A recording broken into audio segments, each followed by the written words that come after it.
دشمن سے مت ڈرو جو اکیلے میں تم پر وار کرے، بلکہ اس دوست سے ڈرو جو محفل میں تمہاری عزت پر وار کرے۔ اچھی یادوں کا اچار ڈالیے اور سالہ سال محفوظ رکھیے، اور بری یادوں کی چٹنی بنائے اور ایک دن میں اسے ختم کر دے۔ اگر کوئی درخت ٹیڑھا اگا ہوا ہو تو اس کا مطلب ہے کسی نے اسے ابتدائی حالت میں ہی سیدھا نہیں کیا۔ جب بھوک دروازے پہ دستک دیتی ہے تو عقیدے کھڑکیوں سے بھاگ جاتے ہیں۔ جس نے اپنی ماں کا پیر چوما گویا اس نے جنت کی چوکھٹ کو بوسا دیا۔ ایک بات ہمیشہ کے لیے یاد رکھے، معافیا غلطیوں کی ہوتی ہے، زیادتیوں کی نہیں۔ کچھ لوگ ہماری زندگی کا ایک صفحہ پڑھ کر ہم پر پوری کتاب لکھ دیتے ہیں۔ ایک بات ہمیشہ زندگی بھر یاد رکھنا، کسی کو دھوکہ نہ دینا۔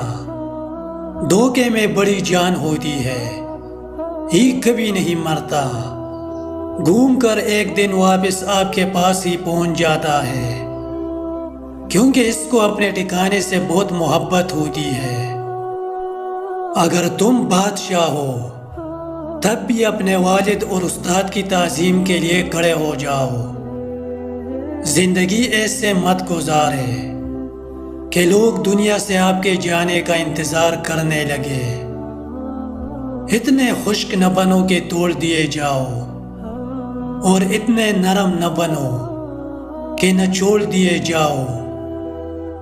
کچھ لوگوں کے ساتھ خون کا رشتہ بھی نہیں ہوتا، مگر اپنوں والی خوشبو آتی ہے۔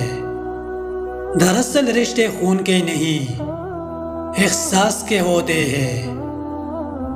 آپ کے اخلاق کی قدر بھی لوگ اس وقت کریں گے جب آپ کے پاس دولت اور طاقت ہو۔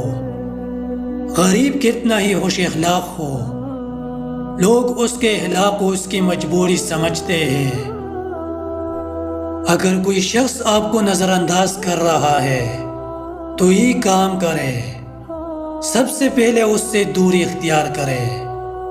دوسرا، کہاں تھی، کہاں تھے، کہاں ہو، ایسے سوالات پوچھنا چھوڑ دے۔ شکایتیں ناراضگیاں چھوڑ دے، خود میں خامیاں ڈھونڈنا چھوڑ دے۔ آپ بہت قیمتی ہے۔ اگر اس شخص کو آپ کی کمی محسوس ہوتی ہے تو وہ خود آپ سے سوالات پوچھنا شروع کرے گا، نہیں تو خاموش ہو کر دور ہو جائے۔ بے شک خواہش چاند کی رکھو، مگر قبول اس کا داغ بھی کرو۔